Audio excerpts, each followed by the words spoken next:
Assalamualaikum warahmatullahi wabarakatuh. Alhamdulillahi rabbil alamin. Sallallahu ala nabiyyina Muhammadin wa alihi wa sahbihi ajma'in. Rabbi shrah li sadri wa yassir li amri wahlul 'uqdatam min lisani yafqahu qawli. ബഹുമാന്യരായ സഹോദരങ്ങളെ, സഹോദരിമാരെ, രക്ഷിതാക്കളെ, വിദ്യാർത്ഥികളെ, അള്ളാഹുവിന്റെ അനുഗ്രഹത്താൽ ഒരു നിർബന്ധ നമസ്കാരം ജമാഅത്തായി നിർവഹിച്ചതിന് ശേഷം അവന്റെ ഭവനത്തിൽ നാം നിർവഹിച്ച ആ നമസ്കാരത്തെ കുറിച്ച് തന്നെയുള്ള ചർച്ചയ്ക്ക് വേണ്ടി നമുക്ക് ഒരുമിച്ച് കൂടാൻ ഭാഗ്യം ലഭിച്ചിരിക്കുകയാണ്. അൽഹംദുലില്ലാഹ്.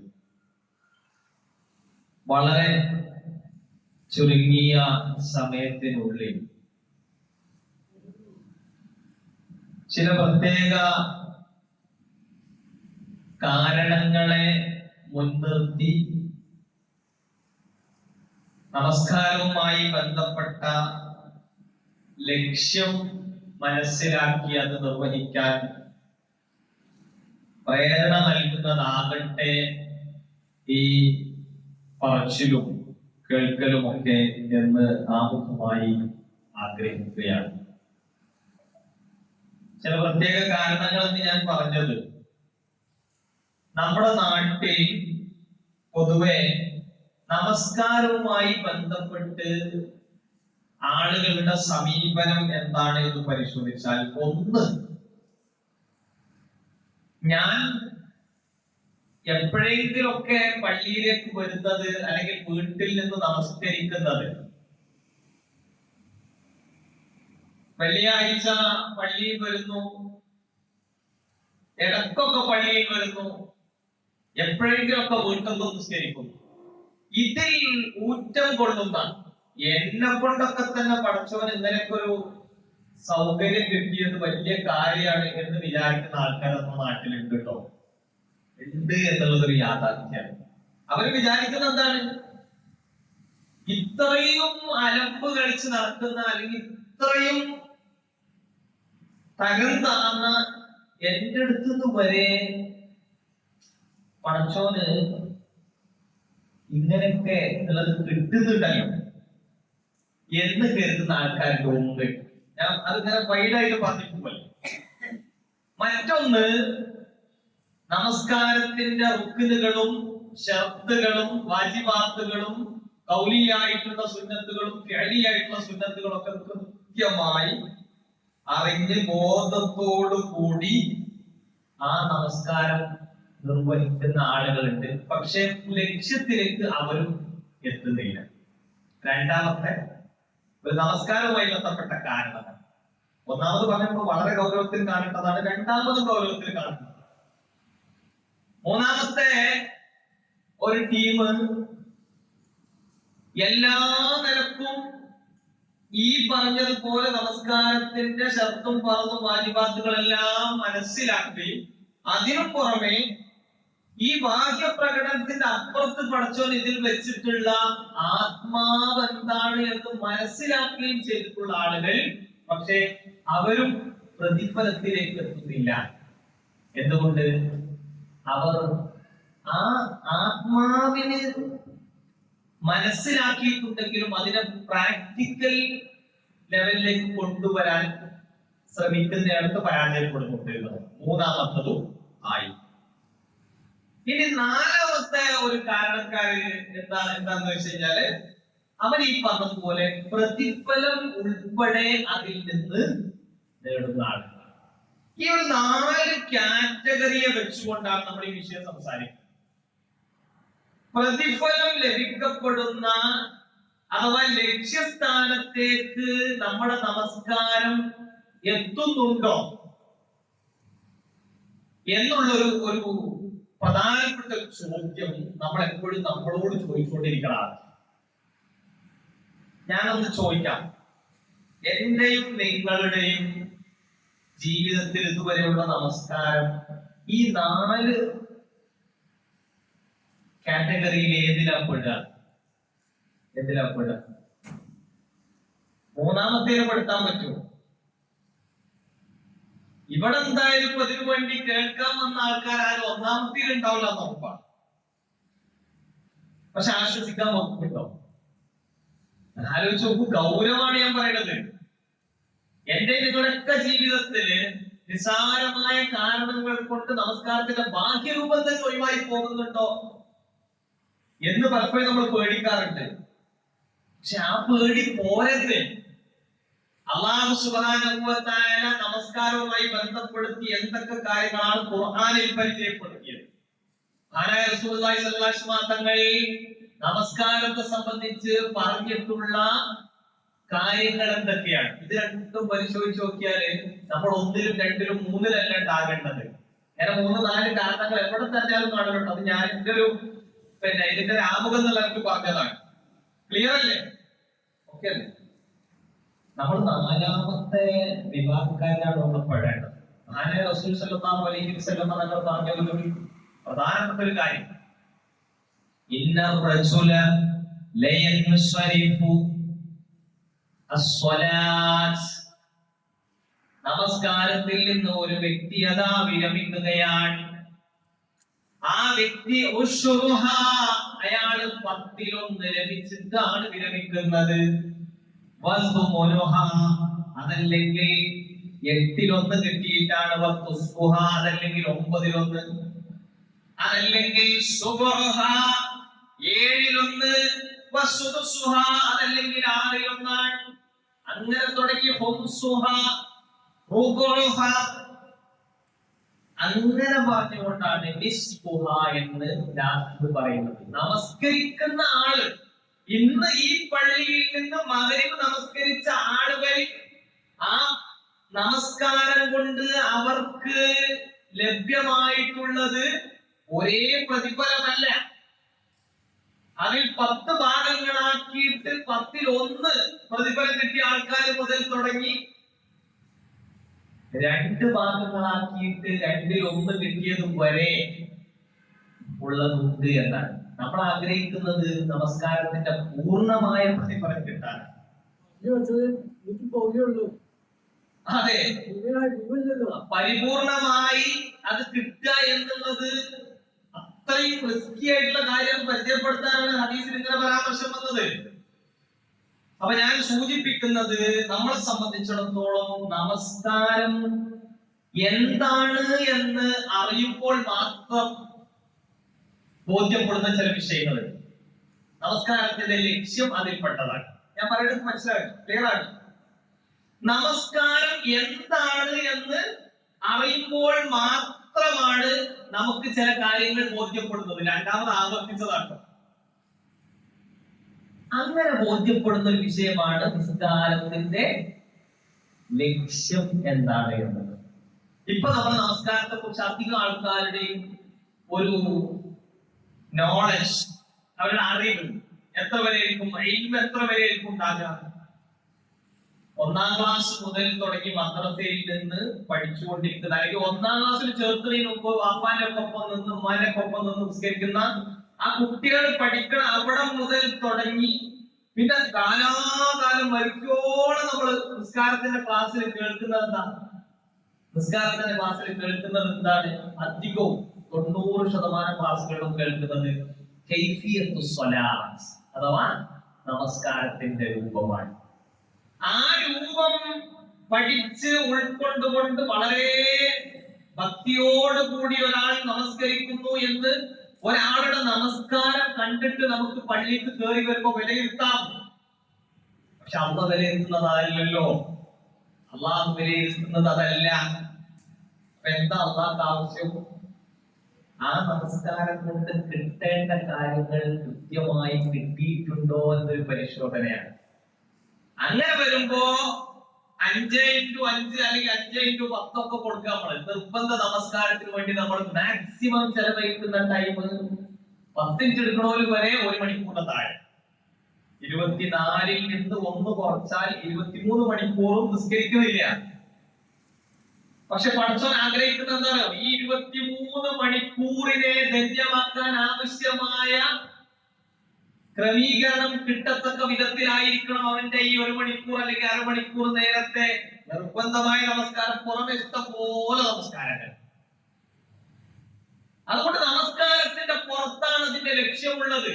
നമ്മുടെ നമസ്കാരം ലക്ഷ്യം നേടുന്നുണ്ടോ എന്ന ചോദ്യം നമ്മൾ പോസ്റ്ററിൽ കണ്ടപ്പോ നമ്മൾ വിചാരിച്ചിട്ടുള്ള ക്ലാസ്സിൽ ഉണ്ടാകാൻ സാധ്യതയുള്ള ചില ആയത്തുകളും ഹദീസുകളും ഒക്കെ നേരത്തെ നമ്മൾ കണക്കാക്കി പോന്നിട്ടുണ്ടാവും. പക്ഷെ ഞാൻ ആ കാര്യങ്ങളിലൊക്കെ അല്ല ഫോക്കസ് ചെയ്യുന്നത്.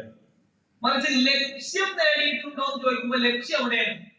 ലക്ഷ്യം എവിടെയാണ്? ഹലോ, നിങ്ങൾ ഞാൻ പറയുന്നത് കേൾക്കുന്നുണ്ടോ? ലക്ഷ്യം എവിടെയാണ്? ഭക്ഷണം കഴിക്കുന്നു, എന്താ ലക്ഷ്യം? വിശപ്പ് മാറ്റുക എന്നുള്ളതാണ്. ഭക്ഷണത്തിനുള്ളിലാണോ അത്? അഥവാ ഭക്ഷണം എന്ന വസ്തുവിലാണോ അത്? അല്ല, നമ്മുടെ വയറ്റിലേക്ക് അത് എത്തുന്നു, വിശപ്പ് എന്ന് പറയുന്ന സാധനം മാറുന്നു, അതേപോലെ തന്നെ ജീവൻ നിലനിർത്തുക എന്ന കാര്യങ്ങൾ നടക്കുന്നു, ജോലി ചെയ്യുന്നു. ജോലി ചെയ്യാൻ വേണ്ടി ചെയ്യുന്നുണ്ടോ? ഇല്ല. അപ്പൊ നമസ്കരിക്കുന്നു എന്നുള്ളതിന്റെ ലക്ഷ്യം എവിടെയാകേണ്ടത്? നിസ്കരിക്കുക എന്നുള്ളതിനുള്ളിലാണോ? നിങ്ങളുണ്ടോ? നിസ്കരിക്കുക എന്നുള്ളതിനുള്ളിലാണോ? അല്ല, നമസ്കാരത്തിന്റെ പുറത്തായിരിക്കണം നമസ്കാരത്തിന്റെ ലക്ഷ്യം. അപ്പോ സ്വാഭാവികമായും നമ്മൾ ആ നമസ്കാരത്തിന് വേണ്ടി നിൽക്കുന്ന കാര്യങ്ങളൊക്കെ അതിന്റെ ഭാഗമായി പെർഫെക്റ്റ് ആവും. ആ പെർഫെക്റ്റ് ആയാലും മാത്രം ആകൂല, പക്ഷെ അതിനപ്പുറത്തുള്ള കാര്യങ്ങളൊക്കെയും ക്ലിയർ ആകും. അതുകൊണ്ടാണ് ഖുർആൻ എന്ത് കൃത്യമായിട്ട് പരിചയപ്പെടുത്തിയത്? നമസ്കരിക്കുന്ന ആളുകൾക്ക് നാശം എന്ന് പരിചയപ്പെടുത്താൻ വേണ്ടി തന്നെ ഒരു സൂറത്ത് ഇറക്കിയത്. ഒരു സൂറത്ത്. ആ സൂറത്തിന്റെ പേര് സൂറത്തുൽ മാഊൻ. അറഅയ്തല്ലദീ യുകദ്ദിബു ബിദ്ദീൻ ഫദാലിക്കല്ലദീ യദ്ഉൽ യതീം വലാ യഹുദ്ദു അലാ തആമിൽ മിസ്കീൻ ഫവൈലുൽ ലിൽമുസല്ലീൻ الذين هم عن صلاتهم ساهون الذين هم يراءون ويمنعون الماعون. എല്ലാ ആയത്തുകളും നമസ്കാരം കൊണ്ട് നാശം കിട്ടാൻ ഹേതുവായ കാരണങ്ങൾ പറയുന്ന ആയത്തുകളാണ്. മതത്തെ കളവാക്കുന്നവനെ നീ കണ്ടുവോ? അവൻ അനാഥയെ ആട്ടിയോടിച്ചവനാണ്. പാവപ്പെട്ടവന്റെ അന്നകാര്യങ്ങളിൽ അതല്ലെങ്കിൽ ക്ഷേമ പ്രവർത്തനങ്ങളിൽ മുൻപന്തിയിൽ നിൽക്കാത്തവനാണ്. അതിന് പ്രോത്സാഹനം നൽകാത്തവനാണ്. അങ്ങനെയുള്ള ആ നമസ്കാരക്കാരന്റെ നമസ്കാരം അല്ലാഹുവിന് ആവശ്യമില്ലാത്തതുമാണ്. ആ നമസ്കാരക്കാരന്റെ നമസ്കാരത്തിൽ ചില അപാകതകളുണ്ട്. അവനവന്റെ നമസ്കാരത്തിൽ അശ്രദ്ധനാണ് എന്ന ഒരു പ്രശ്നമുണ്ട്. ആ പ്രശ്നം മാത്രമല്ല, അല്ലദീനഹും യുറാഊൻ, അവൻ ആളുകളെ കാണിക്കുക എന്ന കാര്യം മാത്രമേ ഇതിലൂടെ ലക്ഷ്യമാക്കിയിട്ടുള്ളൂ. അല്ലദീനഹും അൻ സ്വലാത്തിഹിം സാഹൂൻ അല്ലദീനഹും യുറാഊൻ വയംനഊനൽ മാഊൻ. പരോപകാരത്തെ തടഞ്ഞവനാണവൻ. അപ്പൊ നമസ്കാരം എവിടെയാണ്? നമസ്കാരത്തിന് മുന്നിലല്ല. അത് നമ്മൾ അത്രയും ഈ പറഞ്ഞ ഈ നമസ്കാരം എന്തിനു വേണ്ടിയാണോ പടച്ചോൻ നിശ്ചയിച്ചത്, അത് നിശ്ചയിച്ചവന്റെ മുമ്പിലാണ് ഞാൻ നിൽക്കുന്നത് എന്ന ആ ബോധവും അത് ഉറപ്പിക്കാനുള്ള എന്റെ താല്പര്യവും ഒക്കെയാണ് നമസ്കാരത്തിൽ എന്ത് ചെയ്യുന്നത്? പ്രകടമായി കൊണ്ടിരിക്കുന്നത്. നമസ്കാരം എന്തിനു നിർവഹിക്കുന്നു എന്ന് ഖുർആൻ പറയുന്നുണ്ട്. എന്തിനാ നിങ്ങൾ നമസ്കരിക്കേണ്ടത്?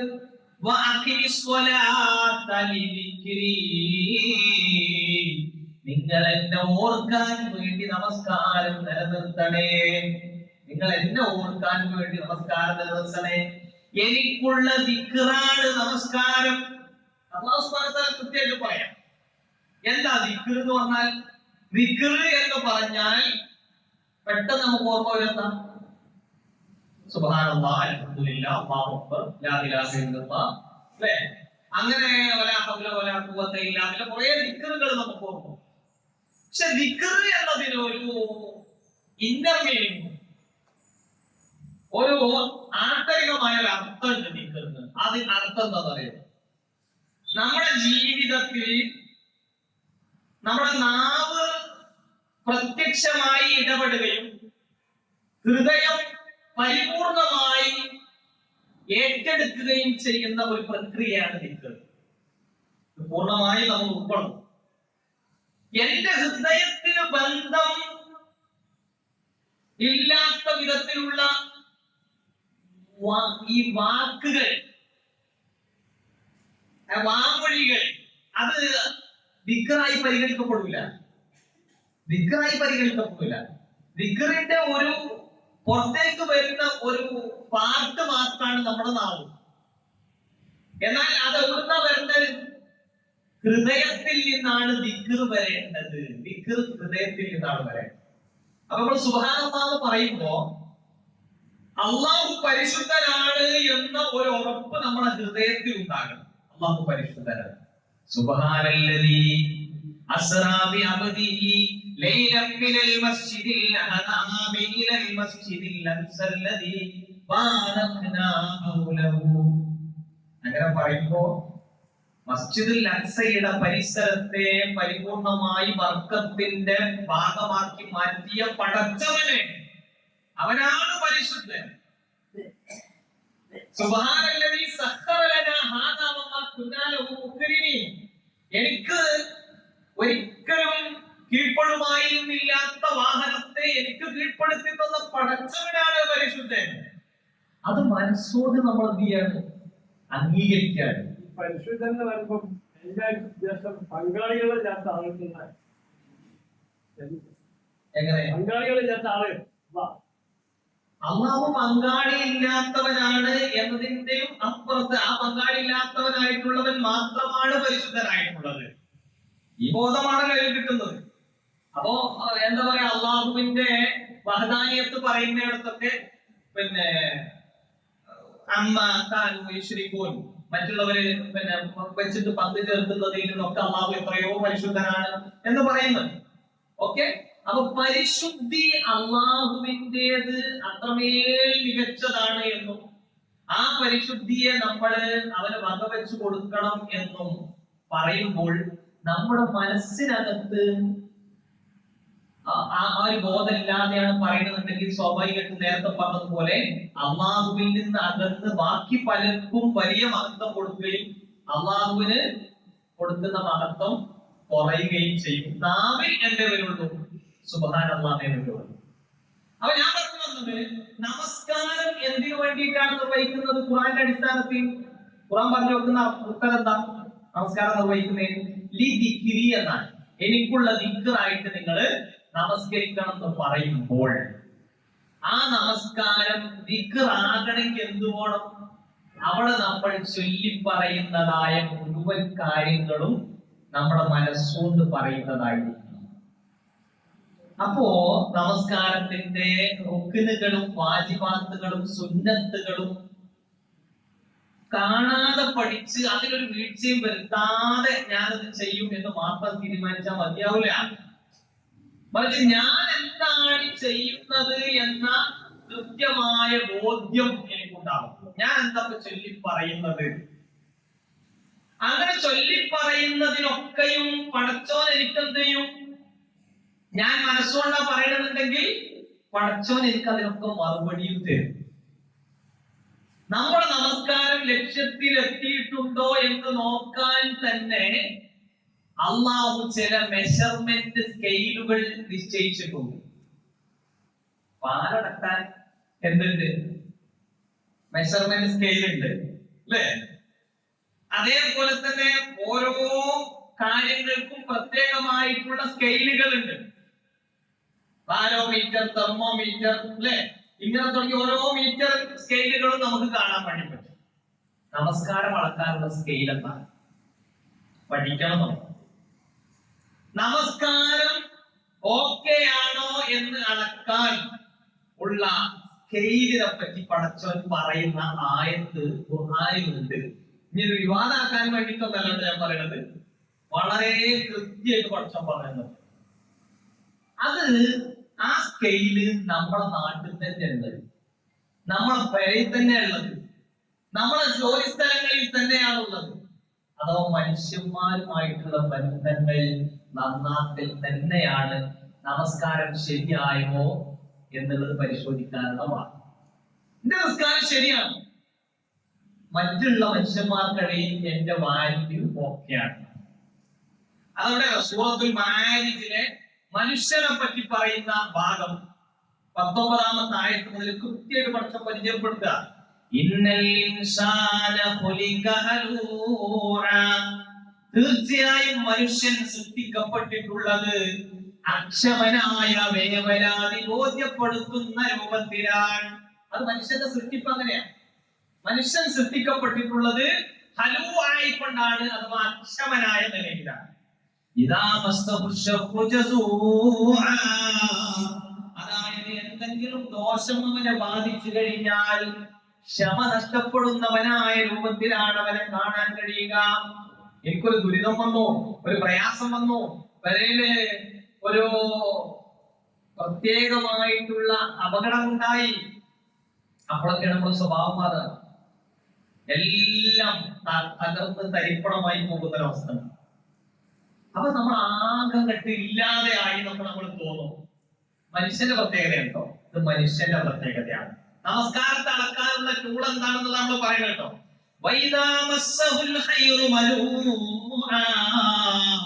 എന്തെങ്കിലും ഒരു ഹൈർ അവനെ ബാധിച്ചാൽ ആ മനുഷ്യൻ മറ്റുള്ള ഒരാൾക്കും ആ ഹൈർ കിട്ടാതിരുന്നെങ്കിൽ എത്ര നന്നായനെ എന്ന് ആഗ്രഹിക്കും. അഥവാ മുടക്കക്കാരനായി മാറും. എനിക്ക് കിട്ടിയ ഹൈർ അതെനിക്ക് മാത്രം മതി എന്ന് മനുഷ്യൻ ആഗ്രഹിക്കും. നോർമലി മനുഷ്യൻ ഇങ്ങനെയാണ്. പക്ഷേ ഇതിൽ നിന്ന് ഒരു കൂട്ടം വ്യത്യസ്തരാണ്. ഇല്ലൽ മുസല്ലീൻ, നമസ്കാരം നിർവഹിക്കുന്നവരായ ആളുകൾ ഒഴികെ. ഖുർആൻ പറഞ്ഞു വെക്കണം. അപ്പൊ നിസ്കാരത്തെ ശരിയായിക്കണോ ഇല്ലേ എന്നുള്ളത് പരിശോധിക്കാനുള്ള മാനദണ്ഡം എന്താ? ഇപ്പത്രയും പറയുന്നത് എന്താ മനസ്സിലായത്? ആർക്കും പറയാം. നമസ്കാരത്തെ അളക്കാനുള്ള മാനദണ്ഡം എന്താ? മനുഷ്യന്മാർക്ക് സാധാരണയുള്ള സ്വഭാവങ്ങളൊക്കെ പഠിച്ചോൻ പറഞ്ഞു. അവർക്ക് ഒരു ഷെറ് വന്നാൽ കല്യാണക്കാരനെ മാത്രം ഇനി കൊണ്ടേ കല്യാണക്കാരൊക്കെ പോകുള്ളൂ എന്ന് ചിന്തിക്കും. ക്യാൻസർ വന്നു, പ്രയാസങ്ങൾ ഉണ്ടായി, അല്ലെങ്കിൽ കുടുംബത്തിന് ഒരു ബുദ്ധിമുട്ട് എന്തെങ്കിലും ഉണ്ടായാൽ മതി, നമുക്ക് എന്നെ വരണമെന്നൊന്നുമില്ല അല്ലേ? അപ്പൊ നമ്മൾ എന്ത് ചിന്തിക്കും? വല്ലാത്ത ഞാൻ 5 നേരം പള്ളിയിൽ പോയി നിസ്കരിക്കുന്ന എനിക്കെന്താ കിട്ടിയത്? ഒരു ഭക്തിന് പോലും അല്ലെ തച്ച് തള്ളിട്ടാലും പടിഞ്ഞാറ്റും കൂടാത്തെന്നൊക്കെ നമ്മൾ സാധാരണ പറയണേ. അങ്ങനത്തെ ആൾക്ക് പോലും ഒരു പ്രയാസം വരാതെ എനിക്കാണല്ലോ അത് വന്നതെന്ന് ആരാ പറയാ? സാധാരണക്കാരാണോ പറയാം? സാധാരണ മനുഷ്യന്മാരത് പറയും. മനുഷ്യനാണെങ്കിൽ പറയും. പക്ഷെ ആ മനുഷ്യനും മാത്രമായ പോലെ നിസ്കാരക്കാരൻ. അപ്പൊ സാധാരണ മനുഷ്യന്മാരിൽ നിന്ന് പോലും സംതിങ് വ്യത്യാസം ആർക്കുണ്ടാവണം? നമസ്കാരക്കാർക്കുണ്ടാവണം. അപ്പൊ ഞാൻ ഒരു നോർമൽ മനുഷ്യൻ മാത്രാണോ അതല്ല നമസ്കാരക്കാരനാണോ എന്ന് അളക്കാനാണ് യഥാർത്ഥത്തിൽ നമസ്കാരം നമ്മളെ ഏതുവാക്കേണ്ടത്. നിസ്കരിക്കണോ എന്ന് പറഞ്ഞാൽ ഒരു സാധാ മനുഷ്യന്റെ മുകളിലുള്ള ദർജയാണുള്ളത്.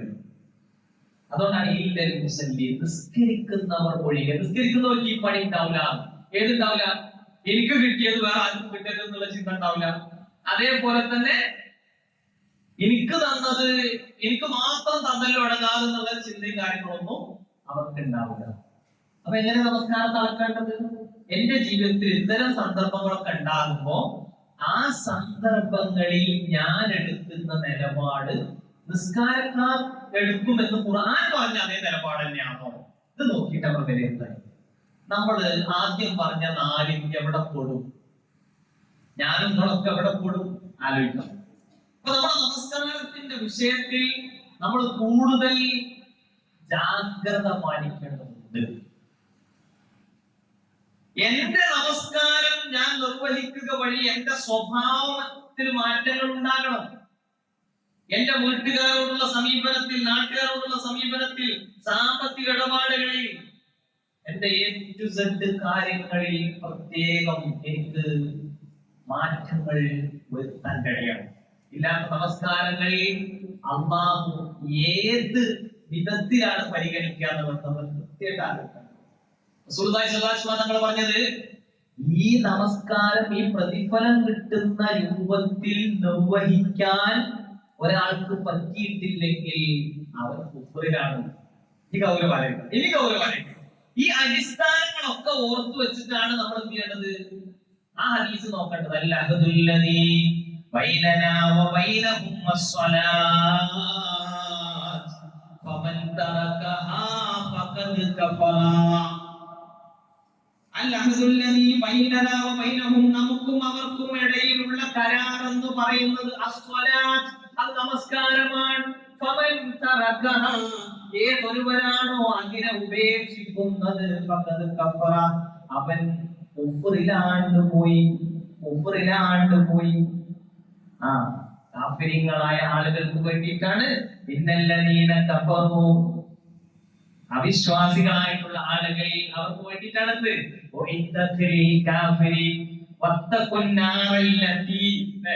ആ നാരനെ നിങ്ങൾ സൂക്ഷിക്കണം. അത് കാഫിറുകൾക്ക് വേണ്ടി ഒരുക്കി വെച്ചതാണ്. ഞാനും നിങ്ങളും ഒക്കെ മനസ്സിലാക്കിയ ഒരു കാര്യമുണ്ടല്ലോ, നിസ്കരിക്കാന്ന് പറയുന്ന കാര്യം. അതിൽ നിസ്കരിക്കുന്ന ആളുകൾ തന്നെയും എവിടെയാണുള്ളത് എന്ന് പരിശോധിക്കണം. ലക്ഷ്യം പൂർത്തീകരിച്ചെങ്കിൽ മാത്രമല്ലേ നമ്മൾ ശരിക്കും പറയാൻ പറ്റുള്ളൂ. അപ്പോഴല്ലേ പടച്ചോൻ ചെയ്ത ലിസ്റ്റിൽ നമ്മൾ ഉണ്ടാവുള്ളൂ. അതുകൊണ്ടാണ് ഈ വിഷയത്തിന്റെ ആ ഗൗരവം അങ്ങനെ തന്നെ നമ്മൾ മനസ്സിലാക്കണം എന്ന് പറഞ്ഞു. ഇനി മറ്റു ചില ഭാഗങ്ങളിൽ കൂടി നമുക്ക് പ്രവേശിക്കാം. അല്ലാഹു സുബ്ഹാനഹു വ തആല നമസ്കാരത്തെ കുറിച്ച് പറഞ്ഞ സമയത്ത് റസൂലുള്ളാഹി സ്വല്ലല്ലാഹു അലൈഹി വസല്ലം തങ്ങളോട് നമ്മൾ അങ്ങനെ അറിയിക്കുകയാണ്, നമസ്കാരം അള്ളാഹുവിനെ കൊടുക്കാൻ വേണ്ടിയിട്ടുള്ള കാര്യമാണ്. അത് അള്ളാഹ് പറഞ്ഞു. അത് അതേ പടച്ചോൻ തന്നെ നമുക്ക് ഖുർആനിലൂടെ പറഞ്ഞു, നിങ്ങൾ എന്നെ ഓർത്താൽ എന്താണ് നിങ്ങൾക്ക് കിട്ടാൻ പോണത്? ഓർത്താൽ എന്താ കിട്ടാൻ? ഞങ്ങളെയോ. അപ്പൊ ഇതൊക്കെ നമ്മൾ അവിടെ ഇവിടെയൊക്കെ പല സ്ഥലത്തും കേട്ടിട്ടുണ്ടാവും. നിസ്കാരത്തിലേക്ക് കണക്ട് ചെയ്തുകൊണ്ട് നമ്മൾ കേൾക്കണില്ല. അതാ പ്രശ്നം. നിങ്ങൾ എന്നെ ഓർക്കണം, ഞാൻ നിങ്ങളെ ഓർത്തോളാമേ. നിങ്ങൾ എന്നെ ഓർക്കാൻ വേണ്ടിയിട്ടാണ് എന്ത് നിസ്കരിക്കുന്നത് എങ്കിൽ ആ നിസ്കരിക്കുമ്പോ ഞാൻ നിങ്ങളെ ഓർത്തോളാം. അള്ളാഹിനെ കുറിച്ചുള്ള ഓർമ്മയിൽ നിന്ന് ഒരു വ്യക്തിക്ക് കിട്ടുന്ന കാര്യം, വേറൊരു കാര്യം എന്താ പറയുക? അറിയണേ, അള്ളാഹിനെ കുറിച്ചുള്ള ഓർമ്മ കൊണ്ടത്രേ ഹൃദയങ്ങൾ ശാന്തമാകുന്നത്.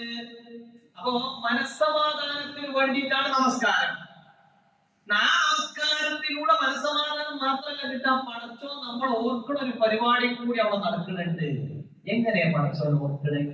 അങ്ങനെ നമസ്കാരത്തെ പാലിച്ച്, ഞാൻ നമസ്കാരത്തിന്റെ രൂപത്തിലേക്കൊന്നും പോണില്ല കേട്ടോ, അതിനോട്ട് നമുക്ക് സമയമല്ല. ഈ രൂപമൊക്കെ ശരിയാവൽ എങ്ങനെ? നമ്മളതിന്റെ ആത്മാവിനെ മനസ്സിലാക്കുന്ന സമയത്ത് മാത്രം. അപ്പൊ അല്ലാഹു സുബ്ഹാനഹു വ തആല നമ്മളോട് എങ്ങനെ നിർവഹിക്കാനാണോ നമസ്കാരം പരിചയപ്പെടുത്തിയിട്ടുള്ളത്, റസൂൽ എങ്ങനെ കാണിച്ചത് പോലെയാണ് അതേപോലെ നമ്മൾ നിസ്കരിക്കേണ്ടത്. സ്വല്ലൂ കമാ റഅയ്തുമൂനി ഉസല്ലി. അങ്ങനെ നമസ്കാരം നമ്മൾ നിർവഹിക്കാൻ തുടങ്ങുമ്പോൾ തന്നെ നമ്മൾ മനസ്സിലാക്കേണ്ടത്, ഞാൻ ഈ നമസ്കാരത്തിന് വേണ്ടി കൈകെട്ടുമ്പോ, ഈ കൈകെട്ടുന്നത് മുതൽ നമ്മൾ സാധാരണ മദ്രസയിൽ പഠിച്ചൊരു ഡെഫിനിഷൻ ഉണ്ട് നമസ്കാരം, ഓർമ്മ ഉണ്ടോ? തക്ബീറത്തുൽ ഇഹ്റാം കൊണ്ട് തുടങ്ങി സലാം കൊണ്ട് അവസാനിക്കുന്ന അതിശ്രേഷ്ഠകരമായ ഇബാദത്താണ് നമസ്കാരം. പരലോകത്ത് ഒന്നാമത്തെ വിചാരണ. നമുക്ക് സമയം ഉണ്ടെങ്കിൽ അതിലേക്കൊക്കെ വരാം. പരലോകത്ത് ഒന്നാമത്തെ വിചാരണ എന്ന് പറയുമ്പോൾ അല്ല, അതൊക്കെ വരുന്നുണ്ട്, അതെല്ലാം ഇൻഷാ അല്ലാഹ് വരും. പരലോകത്ത് ഒന്നാമത്തെ വിചാരണ നമസ്കാരം എന്ന് പറഞ്ഞത്, നമസ്കാരം അല്ലാതെ ഒന്നും ഒന്നാമത്തെ വിചാരണയാകാൻ പാടില്ല എന്ന് ബോധ്യപ്പെടും. എപ്പോ പറയാം? കാര്യങ്ങൾ കൃത്യമായി പഠിക്കാൻ നമ്മൾ തയ്യാറാണ്. നമ്മൾ പറഞ്ഞെന്താണ്? അല്ലാഹു സുബ്ഹാനഹു വ തആല റസൂലിലൂടെ നമുക്ക് കാണിച്ചു തന്നതായ നമസ്കാരം അതേപോലെ നമ്മൾ നിർവഹിക്കുമ്പോൾ പടച്ചോ നമ്മൾ ഓർക്കും. നമ്മൾ അല്ലാഹനെ ഓർക്കാൻ വേണ്ടിയിട്ടാണ് നിസ്കരിക്കണമെന്നുണ്ടെങ്കിൽ പടച്ചോ നമ്മൾ ഓർക്കും. അത് വേറെ ആയതിലൂടെ നമുക്ക് മനസ്സിലായ കാര്യമാണ്. എങ്ങനെയാ അല്ലാഹ് ഓർക്കുക? അല്ലാഹ് ഓർക്കുക ഈ വലിയോറ കുറുകയിലുള്ള ഇവിടെ നിന്ന് നിസ്കരിക്കുന്ന 10-15 ആൾക്കാരെ പടച്ചോൻ ഓർക്കാൻ 800 കോടി മനുഷ്യന്മാരെ കൂട്ടത്തുനിന്ന്. ഞാൻ എന്റെ നാട്ടിൽ നിന്ന് നിസ്കരിക്കുമ്പോ എന്നെ പടച്ചോൻ ഓർക്കുന്നുണ്ടോ? ഓർക്കും പടച്ചോൻ. പക്ഷെ അന്ന് ഓർക്കണ ലിസ്റ്റിൽ ഞാനും ഉണ്ടാകുമെന്നുള്ളതാണ് പ്രശ്നം. ശ്രദ്ധിച്ചോ? ആ വാചകം ശ്രദ്ധിച്ചോ? അല്ലാഹു ഓർക്കും. ഓർക്കുന്നുള്ളത് സ്വീകാര്യയോഗ്യമായ പരമ്പരകളിലൂടെ വന്നിട്ടുള്ള ഹദീസിൽ നിന്ന് നമുക്ക് വ്യക്തമായി മനസ്സിലാക്കുന്ന കാര്യമാണ്. എങ്ങനെ ഓർക്കുക വരെയുണ്ട്. നമ്മൾ അള്ളാഹുവിലേക്ക് നടത്തുന്ന രഹസ്യ സംഭാഷണമാണ് ഇവിടെ നമസ്കാരത്തിൽ. ഓരോ സ്ഥലത്തും ഇവിടെ ഓർക്കൂട്ടോ. പ്രത്യേകിച്ച് നമസ്കാരത്തിൽ ഏറ്റവും കൂടുതൽ അടുപ്പുള്ള സമയം ഇന്നൽ അബ്ദ ലയഖറബു ഇൻദല്ലാഹി, അല്ലാഹുമായിട്ട് ഒരടിമ ഏറ്റവും കൂടുതൽ അടുക്കുന്ന സമയത്താണ് ഇൻദ സുജൂദ്, സുജൂദിൽ ആകുന്ന സമയത്താണ്. അതുകൊണ്ട് തന്നെ നിങ്ങൾ അവിടുന്ന് ധാരാളമായി പഠിച്ചോണ്ട് ചോദിച്ചുകൊണ്ടിരിക്കണം എന്നുള്ളതാണ്. നമുക്കത് ആ ഭാഗം അവിടെ നിൽക്കട്ടെ. നമ്മള് നമസ്കാരത്തിന് വേണ്ടി കൈകെട്ടാൻ, ഈ കൈകെട്ടലിനൊരു പേരുണ്ടല്ലോ. എന്താ പേര്? തക്ബീറത്തുൽ ഇഹ്റാം. നമ്മൾ പഠിച്ച രൂപം തന്നെ കേട്ടോ നിസ്കാരത്തിന്റെ, അതിന് മാറ്റമൊന്നുമില്ല, അതാരും ഒഴിവാക്കാനും പാടില്ല. പക്ഷെ ഈ തക്ബീറത്തുൽ ഇഹ്റാം എന്താന്ന് മനസ്സിലായോന്റെ നിസ്കാരം അത്രമേൽ പെർഫെക്ഷൻ ഉള്ളതായിരിക്കും. കാരണം നമ്മൾ ഹജ്ജിനും ഉംറക്കൊക്കെ വേണ്ടിയിട്ടാണ് ഇഹ്റാം പഠിച്ചിട്ടുള്ളത്. ഇഹ്റാം എന്ന് പറഞ്ഞാൽ എന്താ? ഹറാമാക്കൽ എന്നതാണ്. ഇഹ്റാം എന്ന് പറഞ്ഞ അർത്ഥം ഹറാമാക്കൽ. എന്തിനെ ഹറാമാക്കണത്? ഹലാലായ കാര്യത്തിനെ തന്നെ ഹറാമാക്കൽ. അപ്പൊ ഈ തക്ബീറത്തുൽ ഇഹ്റാം എന്നുള്ള നിലക്ക് നമ്മൾ എന്ത് ചെയ്യുന്നുണ്ട്? 5 നേരം നിർബന്ധമായിട്ട് തന്നെ നമ്മളിലേക്ക് ചില കാര്യങ്ങൾ ഹറാമാക്കുന്നുണ്ട്. അവിടെ ഇനി അള്ളാഹു ഞാനും മാത്രം എന്ന് വരാൻ വേണ്ടിയിട്ടാണ് ഈ തക്ബീറത്തുൽ ഇഹ്റാം നമ്മൾ കെട്ടുന്നത്. പിന്നെ ഈ ഇവിടെ നമുക്ക് നേരത്തെ അനുവദനീയമായിരുന്ന, നിസ്കാരത്തേക്ക് വരുന്നവരെ അനുവദനീയമായിരുന്ന പല കാര്യങ്ങളും ഇവിടുന്ന് നമുക്ക് ഹറാമാണ്. സലാം വീട്ടുന്നത് വരെ ഹറാമാണ്. അതെന്തിനാ അങ്ങനെ സംഭവിച്ച്? എന്തിനാ അങ്ങനെ ചെയ്ത്? എന്തിനാ? അള്ളാഹുമായിട്ടുള്ള നമ്മുടെ ബന്ധം ഒരു നിലക്കും എന്ത് ചെയ്യരുത്? തെറ്റിപ്പോകരുത്. അതിനാണ് തക്ബീറത്തുൽ ഇഹ്റാം എന്നുള്ളത് നമസ്കാരത്തിന്റെ റുക്നുകളിൽ തന്നെ പെടുത്തിയത്. ഒരാൾ 2ാമത്തെ റക്അത്തിന്റെ സമയത്താണ് കയറി വരുന്നത്, അല്ലെങ്കിൽ ഇമാമ് സുജൂദിലേക്ക് പോണ സമയത്താണ് കയറി വരുന്നത്, നേരെ സുജൂദിക്ക് പോകാൻ പാടില്ല. തക്ബീറത്തുൽ ഇഹ്റാം കഴിഞ്ഞിട്ടേ പോകാൻ പാടുള്ളൂ. അല്ലെങ്കിൽ ആ റക്അത്ത് എന്നല്ല, നമസ്കാരം മൊത്തം നഷ്ടപ്പെടുന്നതായ റുക്നാണ് ഏത്? തക്ബീറത്തുൽ ഇഹ്റാം. തക്ബീറത്തുൽ ഇഹ്റാം ഇല്ലാത്തവനെ സംബന്ധിച്ചിടത്തോളം, തക്ബീറത്തുൽ ഇഹ്റാം ഇല്ലാതെ 3 റക്അത്തോന് കിട്ടി, ആ നമസ്കാരം സ്വഹീഹാവൂല. അപ്പൊ അത്രയും പ്രാധാന്യമുണ്ട്. എന്താ ഈ തക്ബീറത്തുൽ ഇഹ്റാമിന്റെ കണക്ഷൻ എന്താ? എനിക്ക് അനുവദനീയമായിരുന്ന സംസാരം, എന്റേതായിട്ടുള്ള ചലനങ്ങൾ, ബാക്കിയുള്ള മറ്റു ചിന്തകൾക്കൊക്കെ ഞാൻ വിലങ്ങിടുകയാണ്. ഇനി ഞാനും എന്റെ റബ്ബും മാത്രാണ്. അങ്ങനൊരു നിസ്കാരക്കാരന് പടച്ചോ മറുപടി കൊടുക്കൂട്ടോ. അങ്ങനെ ഒരു നിസ്കാരം എന്റേതാണെങ്കിൽ പടച്ചോ എനിക്ക് മറുപടി തരുന്നേ. പക്ഷെ ആ മറുപടി എനിക്കും നിങ്ങൾക്കും കിട്ടിയിട്ടുണ്ടോ എന്നുള്ളത് മാത്രമേ നമ്മൾ നോക്കേണ്ടതുള്ളൂ. കിട്ടി എന്നുള്ളതും നമുക്കെന്നെ ഉറപ്പിക്കാൻ പറ്റും. അതാണ് നമ്മൾ ഇൻഷാ അല്ലാഹ് പറയണത്. ഒന്ന്, നമ്മളിങ്ങനെ കൈകെട്ടി ദുആഉൽ ഇസ്തിഫ്താഹ് ഒക്കെ കഴിഞ്ഞു, വജ്ജഹ്തു അല്ലാഹുമ്മ ബായിദ് ബൈനി ഒക്കെ ചൊല്ലിയിട്ട് പിന്നെ നമ്മൾ എന്ത് ചെയ്യാണ്? ഫാത്തിഹ ഓതി തുടങ്ങാണ്.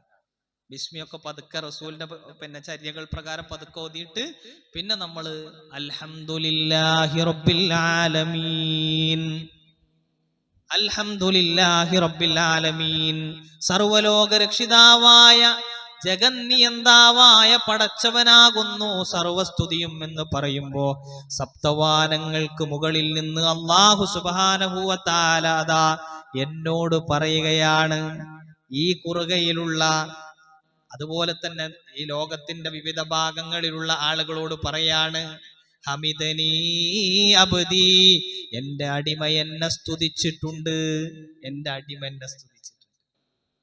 അല്ലാഹു സുബ്ഹാനഹു വ തആല എന്നോട് പറയാണ്, നിങ്ങൾ ആലോചിച്ച് നോക്കൂ, ഞാൻ ആരാ? എന്റെ ഓരോ നമസ്കാരത്തിലും പടച്ചോനോട് പറയാ, എന്റെ അടിമ എന്നെ സ്തുതിച്ചിട്ടുണ്ട് എന്നാ പറയണേ. തീർന്നില്ല.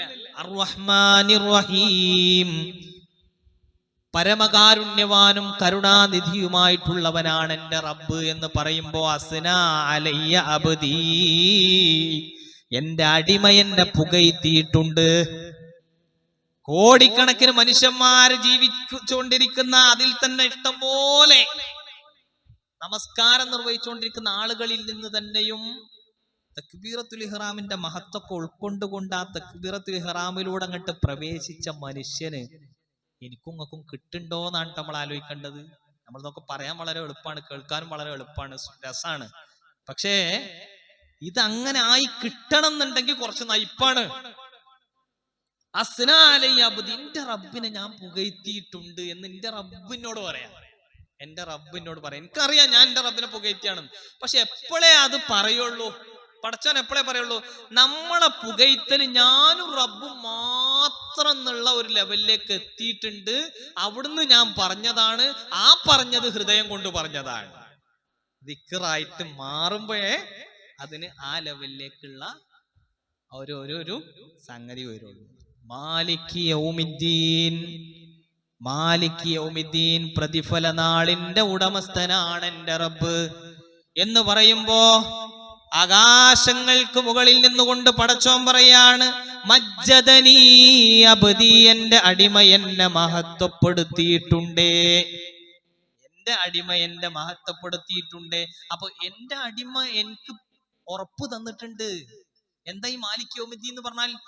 നമ്മൾ ഫാത്തിഹയിലൂടെ അതൊക്കെയല്ലേ പറഞ്ഞേ, എനിക്ക് സർവലോകങ്ങളുടെയും ഉടമസ്ഥൻ പടച്ചവനാണ്, പ്രത്യേകിച്ചും വിശിഷ്യ യൗമുദ്ദീനിന്റെ ഉടമസ്ഥൻ പടച്ചവനാണ്. അതിന്റെ അപ്പുറത്തേക്ക് വേറെ ഒന്നുമില്ലല്ലോ. പ്രതിഫലം നൽകുന്ന ദിവസത്തിന്റെ ഉടമസ്ഥൻ പടച്ചവനാണ്. ഇത് ഓരോ നാട്ടിൽ നിന്നും മനുഷ്യന്മാരിങ്ങനെ പറയുമ്പോ പടച്ചോൻ എന്ത് ചെയ്യാണ്? അത് കേട്ട് പടച്ചോൻ ഇങ്ങനെ ഓർത്ത് അതിന്റെ മറുപടി നൽകുകയാണ്. പടച്ചോൻ ഓർത്തിട്ട് അതിന്റെ മറുപടി നൽകാൻ. പിന്നെയാണ് പടച്ചോൻ അതിന്റെ ബാക്കി ഭാഗങ്ങൾ റസൂലുള്ളാഹി സ്വല്ലല്ലാഹു അലൈഹി വസല്ലം തങ്ങള് നമുക്ക് പഠിപ്പിച്ചു തരുന്നത്. ഇയ്യാക നഅ്ബുദു വ ഇയ്യാക നസ്തഈൻ, ഞങ്ങൾ നിന്നെ മാത്രം ആരാധിക്കുന്നു, നിന്നോട് മാത്രം സഹായം തേടുകയും ചെയ്യുന്നു. ഇതങ്ങോട്ട് പറയുമ്പോ പടച്ചോൻ നമുക്ക് മറുപടി തരും ട്ടോ. ഇപ്പൊ മനസ്സിലാവും നമുക്ക് പരലോകത്ത് ഏതാ ഒന്നാമത് ചോദിക്കണ്ടേ എന്നൊക്കെ ഉള്ളത്. പിന്നെ നമുക്കറിയില്ല പരലോകത്ത് വ്യത്യസ്തങ്ങളായ രൂപത്തിൽ പടച്ചവൻ പറഞ്ഞ കാര്യങ്ങളൊക്കെ ആ വിഷയത്തിന്റെ പറഞ്ഞതിന്റെ അടിസ്ഥാനത്തിൽ ബോധ്യപ്പെടാന്നുള്ള. ഇൻഷാ അല്ലാഹ് നമുക്ക് തുടരാം. ഇയ്യാക നഅ്ബുദു വ ഇയ്യാക നസ്തഈൻ എന്ന് പറയുമ്പോ അല്ലാഹു സുബ്ഹാനഹു വ തആല നമുക്ക് നൽകുന്ന ഒരു മറുപടിയുണ്ട്. ഹാദാ ബൈനി വ ബൈന അബ്ദീ വലിഅബ്ദീ മാ സഅല, ഇത് എനിക്കും എന്റെ അടിമക്കും ഇടയിലുള്ള കരാറാണ്. ഇത് എന്റെ അടിമക്കും എനിക്കും ഇടയിലുള്ള കാര്യമാണ്. വലിഅബ്ദീ മാ സഅല, എന്റെ അടിമ ചോദിച്ചത് അവനുണ്ട്.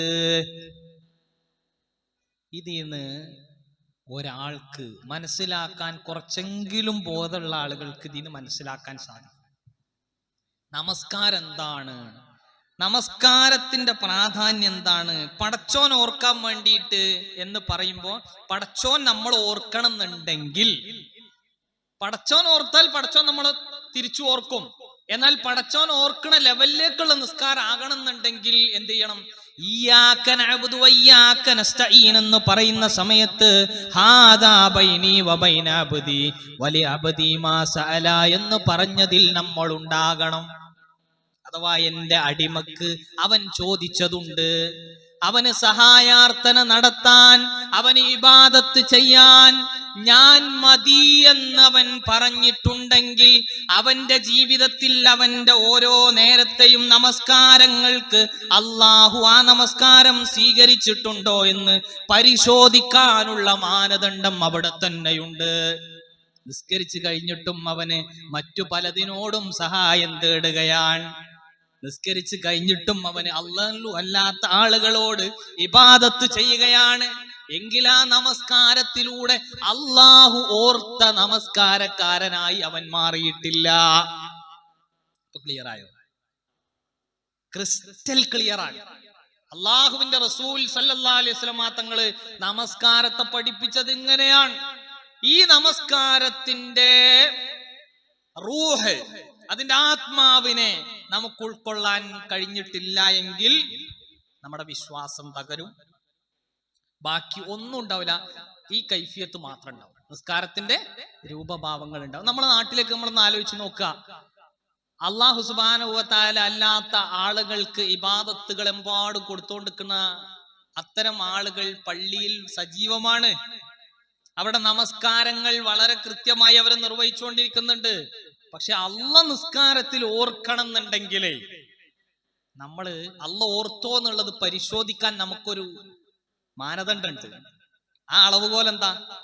ഞാൻ നിസ്കരിച്ചു കഴിഞ്ഞിട്ടും ജാറങ്ങളിലേക്ക് പോകുന്നുണ്ടോ, അതല്ലെങ്കിൽ ആ നിലക്ക് അള്ളാഹു അല്ലാത്ത ആളുകളോട് സഹായം അഭ്യർത്ഥിക്കുന്നുണ്ടോ, മനുഷ്യ കഴിവിന്റെ പുറത്തുള്ള കാര്യങ്ങൾ എന്ന് പരിശോധിച്ചിട്ടാണ് ഞാൻ വിലയിരുത്തേണ്ടത്. നമ്മൾ ശരിക്കും ആലോചിക്കേണ്ട ഒരു വിഷയം. അപ്പൊ തൗഹീദ് എവിടെ വരുന്നുണ്ട്? നമ്മളെ നമസ്കാരത്തിൽ വരുന്നുണ്ട്. അപ്പോ നമസ്കാരത്തെ ആദ്യമായിട്ട് പടച്ചവൻ വിചാരണക്കെടുക്കും എന്ന് പറഞ്ഞാൽ ആ കാര്യം ആലോചിച്ചിട്ടാണ് നമ്മൾ എന്ത് ചെയ്യേണ്ടത്? അതിനെ പഠിക്കേണ്ടത്.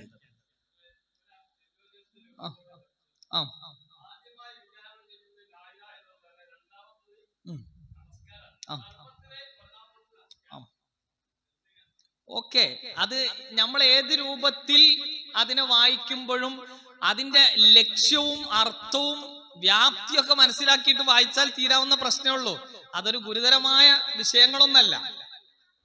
ഈ പറഞ്ഞ പോലെ നമസ്കാരത്തിനകത്ത് ചോദ്യം ചെയ്യുമ്പോൾ തന്നെ നമ്മുടെ ഈ തൗഹീദും നമ്മുടേതായിട്ടുള്ള എല്ലാ കാര്യങ്ങളും കൃത്യമായി വിലയിരുത്തപ്പെടുന്ന വിധത്തിലാണ് എന്ന് മനസ്സിലാക്കിയാൽ മതി. വേറെ വിഷയമൊന്നുമില്ല. അപ്പൊ ഒരേപോലെ തന്നെ അതൊന്നും കോൺട്രഡിക്റ്ററി അല്ല, പരസ്പരം തല്ല, വൈരുദ്ധ്യങ്ങളല്ല നമ്മൾ തിരിച്ചറിയണം. ഞാന് കൂടുതൽ വൈഡായിട്ട് ഈ വിഷയത്തെ കൊണ്ടുപോകണില്ല.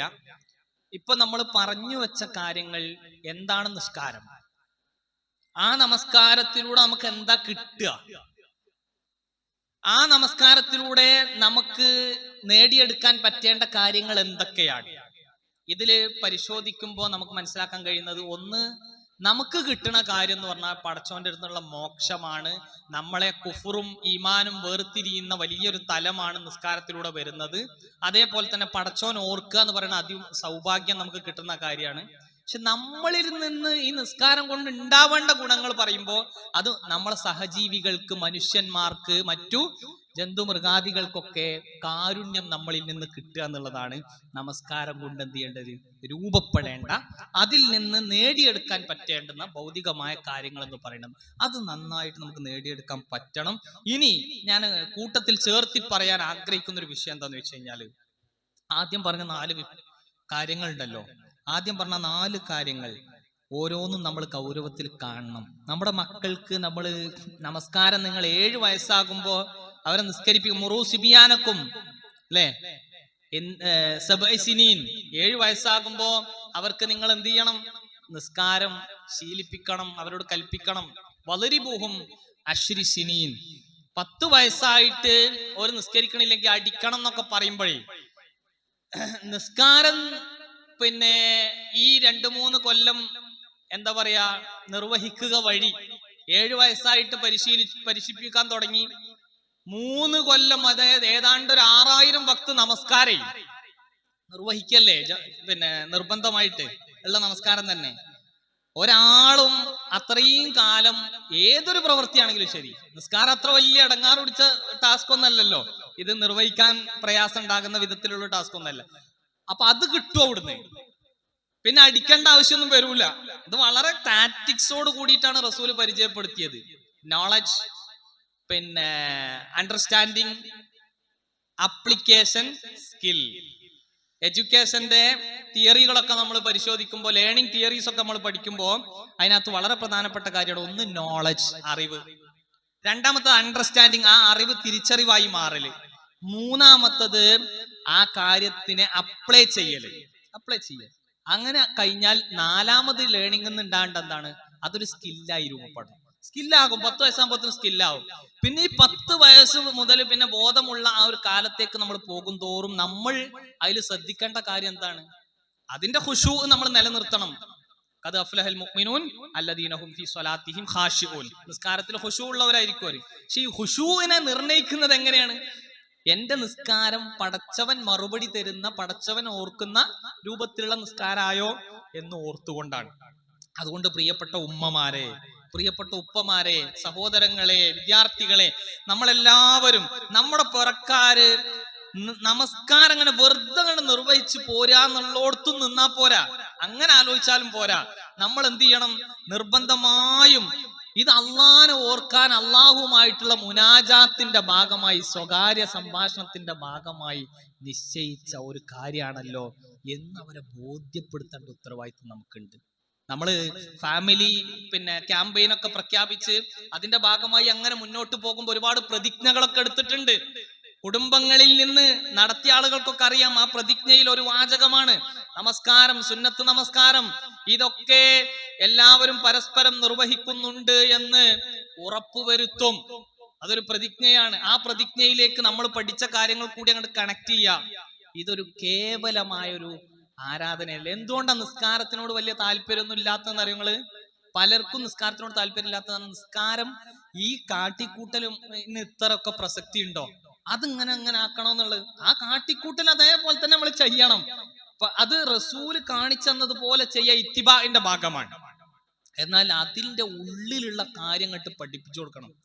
ഞാനിത് ഇങ്ങനെ പുതുക്കിക്കൊണ്ടിരിക്കുകയാണ്. ഒരു സമയത്തും പടച്ചവന്റെ മാർഗത്തിൽ ഞാൻ വിട്ടുപോകരുത്. ഇന്ന സ്വലാത്ത തൻഹാ അനിൽ ഫഹ്ശാഇ വൽ മുൻകർ. ഫഹ്ശാഇൽ നിന്ന്, അഥവാ എന്റെ മനസ്സ് ചെയ്യാൻ കൊതിച്ചുകൊണ്ടിരിക്കുന്ന, എന്നാൽ ചെയ്യാൻ ഒരിക്കലും പാടില്ലാത്തതായ നീച കൃത്യങ്ങൾക്കാണ് ഫഹ്ഷ എന്ന് പറയാ. സിന ഉൾപ്പെടെയുള്ള കാര്യങ്ങളാണ് ഫഹ്ഷയിലേക്ക് കണക്ട് ചെയ്തു വരിക. മുൻകർ എന്ന് പറഞ്ഞാൽ വെറുക്കപ്പെട്ടതായ കാര്യങ്ങൾ. അപ്പൊ ഈ ഫഹ്ഷും മുൻകറും പരിപൂർണമായി അതിനൊരു ബാരിക്കേഡ് കൊടുക്കുന്ന പരിപാടിയാണ് നിസ്കാരം എന്ന് പറയുന്നത്. അപ്പൊ മോനെ നീ നമസ്കരിക്ക് എന്ന് പറയുന്ന സമയത്ത് തന്നെ നമ്മളെ ആഗ്രഹവും ലക്ഷ്യവും എന്തായിരിക്കണം? എന്റെ മോൻ നന്നാവുക എന്നുള്ളതായിരിക്കണം. അതിനു വേണ്ടി എന്റെ മോന് കിട്ടുന്നതായ ഒരു അവസരമാണ് നിത്യവും 5 നേരത്തെ നമസ്കാരം. ആ 5 നേരത്തെ നിസ്കാരത്തെ റസൂലുള്ളാഹി സ്വല്ലല്ലാഹു അലൈഹി വസല്ലം തങ്ങൾ കൃത്യമായിട്ട് ഉപമിച്ച കുറെ കാര്യങ്ങളുണ്ട്. നമ്മളൊക്കെ എപ്പോഴും കേൾക്കാറുള്ള കാര്യമാണ്, 5 നേരം തൊട്ടടുത്തുള്ള ഒരു പുഴയില് കുളിക്കുന്നവന്റെ മേത്ത് വല്ല അഴുക്കുണ്ടാവോ? അതേപോലെയാണ് 5 നേരം നമസ്കരിക്കുക എന്ന് പറഞ്ഞാൽ നമ്മൾ ഇതിൽ പറയുന്ന കാര്യങ്ങൾ, ഇത് വിശദമായി പറയേണ്ട വിഷയങ്ങളാണ്. നമുക്ക് അതിലേക്കൊന്നും പോകാനുള്ള ടൈമില്ലാത്തതുകൊണ്ടാണ്. അല്ലാഹുമ്മ ബാഇദ് ബൈനീന്ന്, ഞാനൊരു ചെറിയ 1-2 ഉദാഹരണങ്ങൾ പറയാം. അല്ലാഹുമ്മ ബാഇദ് ബൈനീന്ന് ഞാൻ നെഞ്ഞത്ത് കൈകെട്ടിയിട്ട് പറയുമ്പോ, പടച്ചവനെ അകറ്റണേ, എനിക്കിടയിൽ അകലമുണ്ടാക്കണേ. എന്തും വബൈന ഖതായ, എന്റെ തെറ്റുകൾക്കും എനിക്കും ഇടയിൽ ഒരു അകലുണ്ടാക്കണേ. കമാ ബാഅത്ത, നീ അകറ്റിയതുപോലെ. ബൈനൽ മശ്രിഖി വൽ മഗ്രിബ്, കിഴക്കിനും പടിഞ്ഞാറിനും ഇടയിൽ നീ നൽകിയ ആ അകലമുണ്ടല്ലോ, അതുപോലെ എന്റെയും എന്റെ തെറ്റുകളും തമ്മിലുള്ള ഒരു അകലമുണ്ടാക്കണേ. ഇതാ നമ്മൾ പറഞ്ഞു. അതിനുള്ളൊരു പടച്ചോൻ അതിന് നമുക്ക് തൗഫീക്ക് തരണം എന്നുണ്ടെങ്കിൽ നമ്മളത് മനസാന്നിധ്യത്തോടു കൂടി ആ നമസ്കാരം നിർവഹിക്കുന്നതായ സാഹചര്യം ഉണ്ടാക്കി തീർക്കണം എന്നാണ് പ്രത്യേകം സൂചിപ്പിക്കാനുള്ളത്. ആ നിലക്ക് നമ്മൾ അങ്ങനെ നമസ്കരിച്ച് മുന്നോട്ട് പോകുമ്പോൾ അതിലൊക്കെ സ്വഹാബത്തൊക്കെ നിസ്കരിക്കുന്ന സമയത്ത് എന്ന് പറഞ്ഞാല്, ഇപ്പം റസൂലുള്ളാഹി സ്വല്ലല്ലാഹു അലൈഹി വസല്ലം തങ്ങള് മരിക്കണീന്റെ തൊട്ട് മുമ്പുണ്ടായ വേദനയും അതേപോലെ തന്നെ പനിയുമൊക്കെ കടുത്തപ്പോ അബൂബക്കർ റളിയല്ലാഹു അൻഹു ഇമാമ നിർത്താൻ പറഞ്ഞ സമയത്ത് അവിടുന്ന് പ്രിയപ്പെട്ട മകൾ ആയിഷ റളിയല്ലാഹു അൻഹ പേടിച്ചൊരു കാര്യം എന്താ അറിയോ? എന്റെ വാപ്പ നിസ്കാരത്തില് കരയും അല്ലേ? റസൂലിന്റെ നിസ്കാരത്തെ പറ്റിയിട്ട് തന്നെ ഹദീസിലൊക്കെ ഉള്ളത് എന്താന്ന് വെച്ച് കഴിഞ്ഞാല്, നെഞ്ഞിൽ നിന്നിങ്ങനെ ചട്ടിയില് ഇളകണ ആ ഒരു ഇങ്ങനെ പൊട്ടുന്ന, കടുകൊക്കെ ഇട്ട് വറുക്കുന്ന സമയത്ത് ആ പൊട്ടുന്ന ആ ഒരു സൗണ്ട് ആ കരച്ചിലിന് വന്ന എങ്ങനെ ഉണ്ടാവും? ആ രൂപത്തിലാണ്, അതിങ്ങനെ ഇളക്കി മറിക്കുന്ന രൂപത്തിലായിരിക്കും അവർക്ക് ഉണ്ടാകുക. അപ്പോ അത് സ്വഹാബത്ത് അതിന് ആശയങ്ങൾ അറിഞ്ഞുകൊണ്ടാണ് ആ ഒരു പൊട്ടലും മിങ്ങലൊക്കെ അവർക്ക് ഉണ്ടായിരുന്നത്. സ്വഹാബത്തിനെ സംബന്ധിച്ചിടത്തോളം അത്തഹിയാത്തിലൊക്കെ നമുക്ക് വേണ്ടിയിട്ടുള്ള പ്രാർത്ഥന ഉണ്ടല്ലോ, സ്വലാത്തൊക്കെ കഴിഞ്ഞിട്ട് അല്ലാഹുമ്മ ഗഫിർ ലിമാ ഖദ്ദംതു വമാ അഖർതു, ഞാൻ മുൻകൂട്ടി ചെയ്തു വെച്ചതും ഞാൻ പിന്തിപ്പിച്ചതും അഥവാ ചെയ്തിട്ടില്ല അല്ലേ, ഞാൻ ചെയ്യാതെ മാറ്റിവെച്ച എന്നാൽ ചെയ്യണം എന്നൊക്കെ ആഗ്രഹിച്ച പല രൂപത്തിലും അതിന് വ്യാഖ്യാനങ്ങൾ ഉണ്ട് കേട്ടോ. ഞാൻ എന്റെ വ്യാഖ്യാനങ്ങളിലേക്ക് നീങ്ങണില്ല. അപ്പൊ ഞാൻ മുന്തിച്ചതും പിന്തിച്ചതും അതുപോലെ തന്നെ വമാ അഖർതു വമാ അസ്റർതു വമാ അഅലൻതു, ഞാൻ രഹസ്യമാക്കിയത് പരസ്യമാക്കിയത്, ഇങ്ങനെ പറഞ്ഞു പോയിട്ടേ പടച്ചോനെ പറ്റിയിട്ട് ഇങ്ങനെ പറയാം അവിടെ. ഇന്നകാന്തൽ മുഖദ്ദിമു, പടച്ചവനെ നീ എല്ലാം മുൻകൂട്ടി നൽകുന്നവനാണ്, നീ മുൻകൂട്ടി പ്രതിഫലം നൽകുന്നവനാണ്.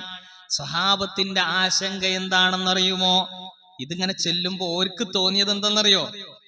ഇന്നലെ കുറച്ചധികം ഭക്ഷണം നമുക്ക് കിട്ടിയല്ലോ, ഇന്നലെ വീട്ടിലേക്ക് അല്പം മാംസം കൂടുതൽ കൊണ്ടുപോയി കൊടുത്തല്ലോ. 2 മാസം ഒന്നുമില്ലാതെ അടുപ്പ് പുകയാതെ ഇരിക്കും അത് കൊണ്ടേ കൊടുത്തിട്ടുണ്ടാകുക. അങ്ങനെയുള്ള ആ ഒരു സാഹചര്യത്തിൽ അതാണ് അതാണ് പേടിക്കണത്. അവർ പേടിക്കണം. ഇന്നകാന്തൽ മുഖദ്ദിമു, പടച്ചവനെ ഇന്നലെ കിട്ടിയ മാംസത്തിൻ്റെത് എനിക്ക് നീ നേരത്തെ മുൻകൂട്ടി തന്നതായിരിക്കുമോ? ഇതിന്റെ പേരിൽ നാളെ പരലോകത്ത് കിട്ടാനുള്ള പ്രതിഫലം കുറയുമോ എന്ന് പേടിച്ച സ്വഹാബ. ആ സ്വഹാബത്തിന്റെ നമസ്കാരം അതാണ് നമ്മൾ ആലോചിക്കേണ്ടത്. വഅൻതൽ മുഅഖിറു, ഒന്നും കിട്ടാത്ത മനുഷ്യനും അവിടെ കരഞ്ഞു പോവാണ്. എന്താണ്? പടച്ചോൻ എനിക്ക് തരുവായിരിക്കും, ഇവിടുന്ന് ഒന്നും തരാത്തത് പിന്തിപ്പിക്കുന്നവനായ പടച്ചവൻ എനിക്ക് തരുമായിരിക്കും. നിസ്കാരം കൊണ്ട് കിട്ടേണ്ട ഗുണങ്ങളൊക്കെ ഓൽക്കാൻ നിസ്കാരത്തിന്റെ പ്രാർത്ഥനയിലും കിട്ടിയും. ഞാൻ പറഞ്ഞ ക്ലിയർ അല്ലേ? എന്താണ്? ഇന്നൽ ഇൻസാന ഖുലിഖ ഹലുഅ ഇദാ മസ്സഹു ശർറു ജസുഅ വഇദാ മസ്സഹുൽ ഖൈറു മനുഅ ഇല്ലൽ മുസല്ലി. നിസ്കരിക്കണോൻ ആരാവും? നല്ല മനുഷ്യനാകും. അപ്പൊ എന്തിനാ നിസ്കരിക്കണത്? നല്ല മനുഷ്യനാകാൻ വേണ്ടിയിട്ടാണ് നമസ്കരിക്കുന്നത്. ആ നല്ല മനുഷ്യന്മാർക്കാണ് പടച്ചോൻ നാളെ സ്വർഗത്തിൽ വലിയ വിശാലമായ സൗകര്യങ്ങളൊക്കെ ഒരുക്കി വെച്ചിട്ടുള്ളത്. അപ്പൊ നമസ്കാരം മനുഷ്യത്വം ഉണ്ടാക്കാനാണ്, അഥവാ ഈ ഭൂമിയിൽ നല്ല രൂപത്തിൽ അള്ളാഹ്ക്ക് ഇഷ്ടപ്പെട്ടവനായി ജീവിക്കാൻ ഈ ഭൂമിയിൽ ഒരു പരിസരം ഉണ്ടാക്കിയെടുക്കുക എന്നുള്ളതിന്റെ പരിശീലന കളരിയാണ് നമസ്കാരം. ഈ വാക്കുകൾ എടുത്ത് അടർത്തി മാറ്റിയിട്ട് പൊങ്കാലിടാനൊക്കെ പറ്റും. പക്ഷേ ഇതാണ് യഥാർത്ഥത്തിൽ എന്ത് നമസ്കാരം എന്ന് പറയുന്നത്. പലപ്പോഴും നമ്മൾ നമസ്കാരത്തിന്റെ കെട്ടിക്കുടുക്കുകളിൽ, അതിന്റെ റുക്കിനുകളിൽ, പിന്നെ റുക്കിനൊക്കെ ശ്രദ്ധിക്കേണ്ട സംഗതിയാണ്. റുക്കിന് ശ്രദ്ധിക്കാവുന്ന നിസ്കാരത്തിന് അതിൻ്റെതായ ഭംഗം വരും. എന്നാൽ അത് മാത്രം ഫോക്കസ് ചെയ്തുകൊണ്ട് അതാണ് കഴിഞ്ഞ ഇത് തീരുമാനമായി ഇല്ല, അതാണ് കഴിഞ്ഞോട് കൂടി തുടങ്ങണ പരിപാടിയാണ് നിസ്കാരം. അല്ലാഹു സുബ്ഹാനഹു വ തആല യഥാവിധി അതിന്റെ കാര്യങ്ങളെ ഉൾക്കൊണ്ടുകൊണ്ട് ആ നമസ്കാരക്കാർക്ക് ലഭിക്കും എന്ന് പരിചയപ്പെടുത്തിയതായ സർവമാന പ്രതിഫലങ്ങളും ലഭിക്കുന്നവരിൽ ബാബു സ്വലാത്തിലൂടെ സ്വർഗ കവാടത്തിലേക്ക് കടക്കാൻ പറ്റുന്ന ഭാഗ്യവാന്മാരിൽ 8 കവാടങ്ങളിലൂടെയും സ്വർഗത്തിലേക്ക് കടക്കാൻ ആവശ്യമായ മുന്നൊരുക്കങ്ങൾ നമുക്ക് നടത്താം. നിസ്കാരത്തിന് വേണ്ടി മുന്നൊരുങ്ങിയാൽ മതി. നമ്മൾ വുളൂ ചെയ്യണ ആൾക്കാർക്കൊക്കെ അതിന്റെ ശേഷം പ്രാർത്ഥിക്കുന്ന പ്രാർത്ഥനയിലൂടെ അത് കിട്ടും എന്ന് പറഞ്ഞാൽ അതിനനുസരിച്ച് ജീവിക്കുക എന്നുള്ളതാണ്. അല്ലാഹു സുബ്ഹാനഹു വ തആല അവനിഷ്ടപ്പെടുന്ന അവന്റെ ഇഷ്ടദാസന്മാരിൽ നമ്മളെല്ലാവരെയും ഉൾപ്പെടുത്തി അനുഗ്രഹിക്കുമാറാവട്ടെ. നമസ്കാരത്തിന്റെ പ്രതിഫലം നമുക്ക് ലഭിച്ചിട്ടുണ്ടോ എന്ന് ഓരോ സമയത്തും ആലോചിച്ച് ആ നമസ്കാരത്തിന്റെ രൂപഭാവങ്ങളിലെല്ലാം ഞാൻ ഓക്കെയാണ് എന്ന് ഉറപ്പിക്കുന്നതോടൊപ്പം തന്നെ രൂപഭാവങ്ങൾക്കപ്പുറത്ത് ഇതിൽ നിന്ന് പടച്ചവൻ ഓർക്കുന്ന വിധത്തിലുള്ള ഒരു നമസ്കാരക്കാരനിലേക്ക്, ഒരു നമസ്കാരക്കാരിയിലേക്ക് ഞാനും എൻ്റെ ഭാര്യയും എൻ്റെ സഹോദരിമാരും ഉമ്മമാരും എല്ലാവരും എത്തിപ്പെട്ടിട്ടുണ്ടോ എന്ന ഒരു ആലോചനയാണ് യഥാർത്ഥത്തിൽ. പ്രതിഫലം കിട്ടിയിട്ടുണ്ടോ, ലക്ഷ്യം നേടിയിട്ടുണ്ടോ എന്ന് ആലോചിക്കും നമ്മൾ ചിന്തിക്കേണ്ടത്. അതിൻ്റെ അടിസ്ഥാനത്തിൽ നമ്മുടെ കച്ചവടത്തിൽ, നമ്മുടെ സംസാരങ്ങളിൽ ഗൈബത്തും നമീമത്തും ഒന്നുമില്ലാതെ, കച്ചവടത്തിൽ കള്ളവും അതുപോലെ തന്നെ കള്ളത്തരങ്ങളും വഞ്ചനയും ഒന്നുമില്ലാതെ, നമ്മുടെ സാമ്പത്തിക ഇടപാടുകളിൽ പലിശയും അതുപോലെ തന്നെ കൈക്കൂലിയും അങ്ങനെയുള്ള കാര്യങ്ങളൊന്നും ഇല്ലാതെ, നമ്മുടെ ബന്ധങ്ങളിൽ വിള്ളലുകൾ ഇല്ലാതെ, നമ്മുടേതായിട്ടുള്ള കുടുംബ ബന്ധങ്ങളൊക്കെ കാത്തു സൂക്ഷിച്ച് വളരെ മാന്യമായ രൂപത്തിൽ നമുക്ക് ജീവിച്ച് മുന്നോട്ട് പോകാൻ, അയൽപ്പക്ക ബന്ധങ്ങൾ കാത്തു സൂക്ഷിക്കാൻ നമ്മുടെ മര്യാദകളെല്ലാം പാലിക്കാൻ നമ്മുടെ നമസ്കാരം കൊണ്ട് നമുക്ക് സാധിക്കണം. അള്ളാഹു അനുഗ്രഹിക്കട്ടെ. അറിഞ്ഞുമറിയാതെയും രഹസ്യ പരസ്യ ജീവിതങ്ങളിൽ നമുക്ക് സംഭവിച്ചു പോയിട്ടുള്ള വീഴ്ചകൾ പടച്ചവൻ വിട്ടുപുറത്ത് മാപ്പാക്കി തരുമാറാവട്ടെ. അള്ളാഹുവേ, ഞങ്ങൾക്ക് ഞങ്ങളുടെ നമസ്കാരത്തിന്റെ രൂപഭാവങ്ങളിൽ പ്രയാസങ്ങൾ ഉണ്ടാകുമ്പോൾ, അതിൽ അപാകതകൾ ഉണ്ടാകുമ്പോൾ ഞങ്ങൾക്ക് വല്ലാതെ ഇടങ്ങാറുണ്ടാകാറുണ്ട്. പടച്ചവനെ, ഞങ്ങൾക്ക് വല്ലാത്ത ഫീലിംഗ് ഉണ്ടാവാറുണ്ട്. പക്ഷേ ഞങ്ങൾ മനസ്സിലാക്കിയ വിശുദ്ധ ഖുർആൻ പരിചയപ്പെടുത്തിയതായ കാര്യങ്ങളൊക്കെ ഞങ്ങളുടെ മനസ്സിലേക്ക് ആഴത്തിൽ ഇറക്കുമ്പോൾ പടച്ച റബ്ബേ, ഞങ്ങൾക്ക് ബോധ്യപ്പെടുന്നത് ഈ രൂപഭാവങ്ങൾക്കപ്പുറത്തുണ്ടാവേണ്ടതായ ഇതിൻ്റെ ഒരു ആത്മീയ ചൈതന്യം പടച്ചോനെ, അത് നിലനിർത്തുന്ന കാര്യത്തിൽ ഞങ്ങൾക്ക് പറയുന്നതിൻ്റെയും കേൾക്കുന്നതിൻ്റെയും അപ്പുറത്ത് ജീവിതത്തിൽ പ്രാവർത്തികമാക്കാനുള്ള നല്ല തൗഫീഖിനെ പ്രദാനം ചെയ്ത് അനുഗ്രഹിക്കണേ നാഥ. റഹ്മാനും റഹീമുമായ റബ്ബേ, നല്ല നമസ്കാരക്കാരുടെ കൂട്ടത്തിൽ, നാശം സംഭവിച്ച നമസ്കാരക്കാരുടെ കൂട്ടത്തിലല്ല റഹ്മാനായ റബ്ബേ ഞങ്ങളെ നീ ഉൾപ്പെടുത്തേണ്ടത്. ഞങ്ങൾക്ക് നല്ല നമസ്കാരക്കാരിൽ ഉൾപ്പെടാൻ ആവശ്യമായ മുൻകരുതലുകൾ എടുക്കാൻ എല്ലാവിധത്തിലുമുള്ള കഴിവും അതിനുള്ള തൗഫീഖും പ്രദാനം ചെയ്ത് അനുഗ്രഹിക്കണേ നാഥ. ഞങ്ങളുടെ മക്കൾ, പ്രവാചകന്മാരൊക്കെ അവരുടെ മക്കളെ പറ്റിയിട്ടൊക്കെ ആഗ്രഹിച്ചതുപോലെ തന്നെ ഞങ്ങൾക്കും ഞങ്ങളുടെ മക്കൾ യഥാർത്ഥ നമസ്കാരക്കാരിൽ ഉൾപ്പെടാൻ, നമസ്കാരം കൊണ്ട് എല്ലാ സർവ്വനീചത്വങ്ങളും ഇല്ലായ്മ ചെയ്യുന്ന വിധത്തിലുള്ളൊരു നമസ്കാരക്കാരായി ഞങ്ങളുടെ മക്കളൊക്കെ മാറാൻ പടച്ചോനെ നീ ഞങ്ങൾക്ക് നല്ല തൗഫീഖിനെ പ്രദാനം ചെയ്യണേ നാഥ. അവരൊക്കെ ഞങ്ങൾ പറയുന്നതിനനുസരിച്ച് തന്നെ മുന്നോട്ട് നീങ്ങുന്ന, കാലത്തിൻ്റെതായ ഒരുപാട് അബദ്ധസഞ്ചാരങ്ങളിലൂടെ നീങ്ങുന്ന ആളുകളായി ഞങ്ങളുടെ മക്കളെ നീ മാറ്റരുതേ റഹ്മാനെ. ربنا آتنا في الدنيا حسنة وفي الآخرة حسنة وقنا عذاب النار.